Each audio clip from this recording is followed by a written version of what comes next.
C'est avec joie que nous vous retrouvons afin de découvrir ce que les animaux terrestres ont à nous enseigner. Aujourd'hui, notre méditation a pour titre « La douceur ». Venez voir les enfants. Je sais que vous aimez bien les documentaires sur les animaux. Et de quel animal va-t-on parler? Des gorilles. Maman, les gorilles me font peur. J'ai l'impression qu'ils sont méchants. Alors regarde ce documentaire, tu découvriras certainement beaucoup sur eux. L'histoire qui suit témoigne de la nature maternelle et attentionnée des gorilles. Il s'agit de Binti Joua, une jeune femelle gorille qui sauva la vie d'un enfant. En effet, elle avait un caractère de mère protectrice. Âgée de 8 ans, cette guenon vivait dans le zoo de Brookfield à Chicago. Le 16 août 1996, un enfant de 3 ans tomba dans son enclos. Une chute de 6 mètres.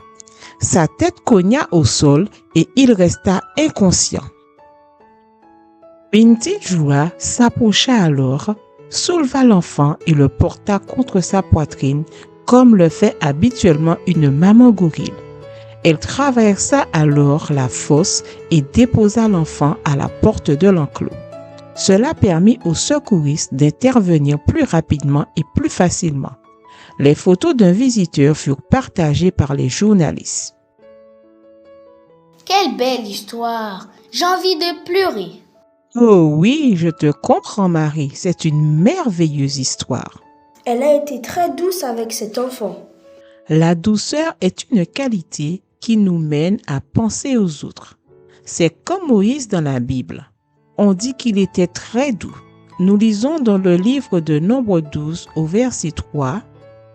Or, cet homme Moïse était fort doux, et plus que tous les hommes qui étaient sur la terre.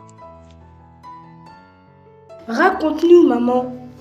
Moïse était responsable de 2 millions d'Hébreux dans le désert. On voit aussi que Moïse dépendait de la grâce de Dieu pour accomplir sa mission. Il plaidait sans cesse la cause du peuple auprès de Dieu. La sœur et le frère de Moïse, Myriam et Aaron, refusaient de reconnaître son autorité et ils étaient jaloux, surtout Myriam. Ils se mirent à le critiquer et à parler contre lui. Moïse ne se plaignit pas, mais l'Éternel l'entendit et intervint rapidement. Myriam fut frappée par la colère divine. Elle devint lépreuse. Aaron, connaissant la bonté et la douceur de son frère, lui demanda de plaider leur cause auprès de Dieu. Ils demandèrent tous deux pardon à Moïse qui les pardonna.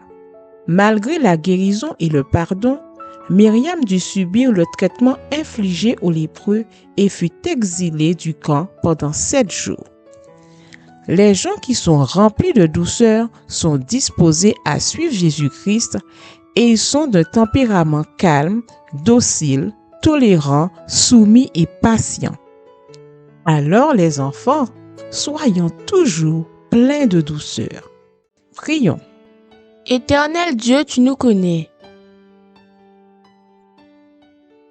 Tu sais comment quelquefois,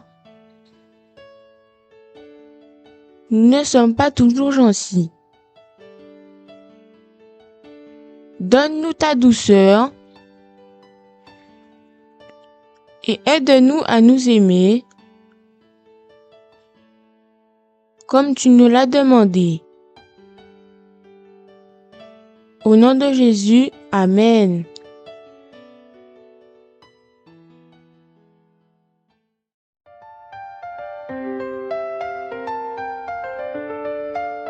Moïse était un homme fort doux, plus que tous les hommes. Il avait un cœur tendre et pur. Il a mené le peuple d'Israël. Avec la douceur de Dieu, il les a guidés. Douceur de Dieu.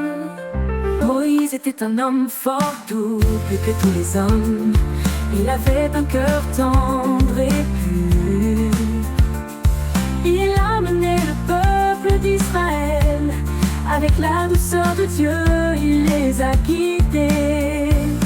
Donne-nous de ta douceur, Seigneur, pour que nous puissions aimer comme toi.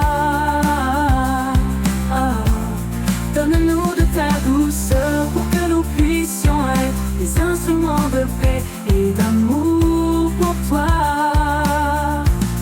Donne-nous de ta douceur, Seigneur, pour que nous puissions aimer comme toi. Donne-nous de ta douceur pour que nous puissions être des instruments de paix et